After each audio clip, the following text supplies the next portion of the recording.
Welcome to Parvati அம்மாச்சி சமையல். இன்றைக்கி நம்ம பார்க்க போகிற ரெசிபி என்னென்னா, ஒரு அருமையான ஹெல்த்தியான லட்டு ரெசிபி தான். இப்போ சம்மர் அதிகமாக இருக்கிறதுனால பிள்ளைங்களுக்கு நம்ம கஞ்சியோ கூழோ கொடுத்தோம்னா குடிக்க மாட்டாங்க.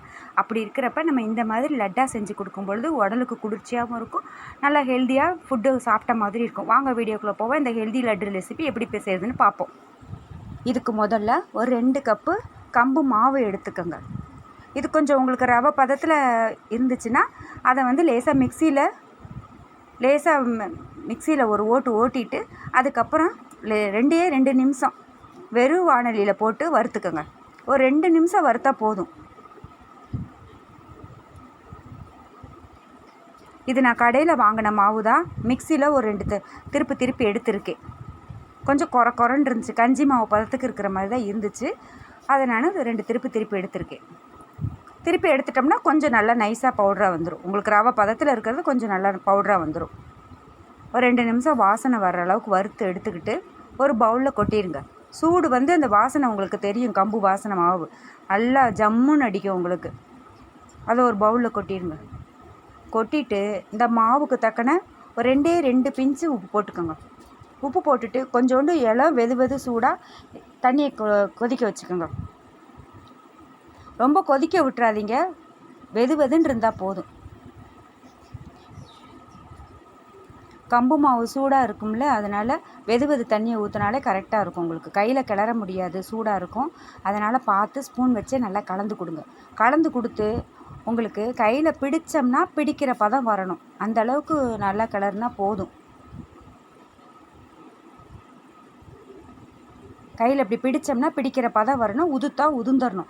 இந்த அளவுக்கு நம்ம விரவி கொடுத்த மாதிரி வச்சுக்கணும். அதுக்கப்புறம் இட்லி பாத்திரத்தில் இந்த கம்பு மாவை போட்டு ஸ்டீமிங் பண்ணி எடுத்துக்க வேண்டியது தான். கட்டிகள் இல்லாமல் நல்லா உடச்சி விட்ருங்க. உடச்சி விட்டுட்டு இட்லி பாத்திரத்தில் தண்ணி ஊற்றி நல்லா ஆவியில் வேக வைக்கணும். அதுக்காக இதில் போட்டு எல்லா மாவையும் போட்டுருங்க.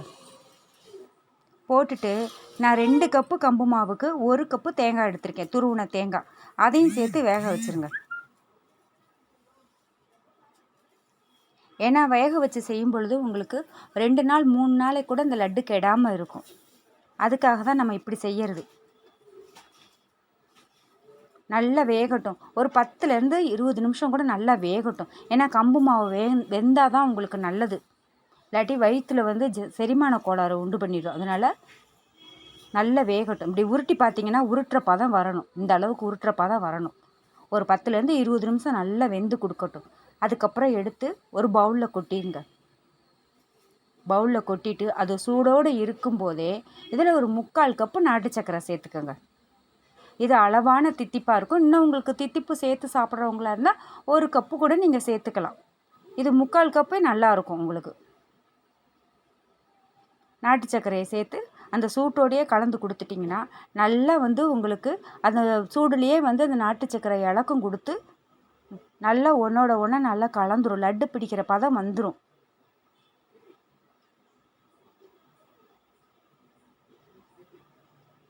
இதில் நான் ஏலக்காய் பொடி சேர்க்கலை. ஏன்னா கம்புனுடைய வாசனையே ரொம்ப நல்லா இருந்துச்சு. அதனால் நான் ஏலக்காய் பொடி சேர்க்கலை. நீங்கள் விருப்பப்பட்டீங்கன்னா நீங்கள் இதில் ஏலக்காய் தூள் கூட நீங்கள் சேர்த்துக்கலாம். அதே போல் நான் இதில் நெய் சேர்க்கலை. நெய்க்கு பதிலாக நல்லெண்ணெய் விட்டுருக்கேன். உங்களுக்கு நல்லெண்ணெய் வாசனை பிடிக்கலை அப்படின்னா நீங்கள் இதில் நெய் கூட விட்டுக்கலாம். ஒரு ஸ்பூன் நெய் விட்டுக்கோங்க. நான் இதில் நல்லெண்ணெய் ஊற்றிருக்கேன். ஒரு 1லேருந்து 2 ஸ்பூன் எண்ணெய் ஊற்றிருக்கேன். நல்லெண்ணெய் வாசனைக்கும் இந்த கம்பு மாவு வாசனைக்கும் ரொம்ப அருமையாக இருக்கும். அதுக்காக நான் நல்லெண்ணெய் சேர்த்துருக்கேன்.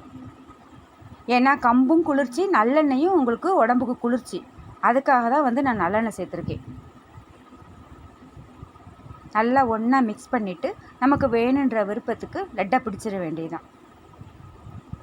இது அப்படியே நம்ம புட்டாவும் பிள்ளைகளுக்கு அப்படியே கொடுக்கலாம். ஆனால் அப்படியே கொடுக்கறத காட்டில் விற்குதுன்னு சாப்பிட மாட்டாங்க ஒவ்வொருத்தவங்க புட்டு. ஆனால் இப்படி நம்ம கொடுக்கும் பொழுது அழகாக லட்டு மாதிரி பிடிச்சி கொடுக்கும் பொழுது பிள்ளைங்க நல்லபடியாக சாப்பிட்ருவாங்க. நல்லா ஹெல்த்தியான ஆரோக்கியமான லட்டு கொடுத்ததாகவும் இருக்கும். கஞ்சியாக கொடுத்தோம்னா குடிக்காதுங்க. இப்படி நம்ம கொடுக்கும் பொழுது உடம்புக்கு குளிர்ச்சியும் கொடுக்கும். ஒரு ஸ்நாக்ஸ் ரெசிப்பியாகவும் அதுகளுக்கு ஆகிடுச்சு உங்களுக்கு. உங்களுக்கு இனி ஸ்கூல் திறந்த உடனே உங்களுக்கு இன்னும் சம்மர் அதிகமாகவே இருக்குது, வெயில் அதிகமாக இருக்கிறதுனால உங்களுக்கு ஸ்நாக்ஸ் பாக்ஸில் கூட இப்படி பிடிச்சு கொடுத்து விட்டோம்னா சாப்பிட்டுக்குவாங்க. கண்டிப்பாக நீங்கள் வீட்டில் ட்ரை பண்ணி பாருங்கள். இந்த வீடியோ உங்களுக்கு பிடிச்சிருக்குன்னா லைக் பண்ணுங்கள், ஷேர் பண்ணுங்கள், சப்ஸ்கிரைப் பண்ணுங்கள், மறக்காமல் பெல் ஐக்கானை கிளிக். இந்த வீடியோ உங்களுக்கு பிடிச்சிருக்குன்னா லைக் பண்ணுங்கள், ஷேர் பண்ணுங்கள், சப்ஸ்கிரைப் பண்ணுங்கள், மறக்காமல் பெல் ஐக்கானை கிளிக் பண்ணுங்கள். தேங்க்யூ.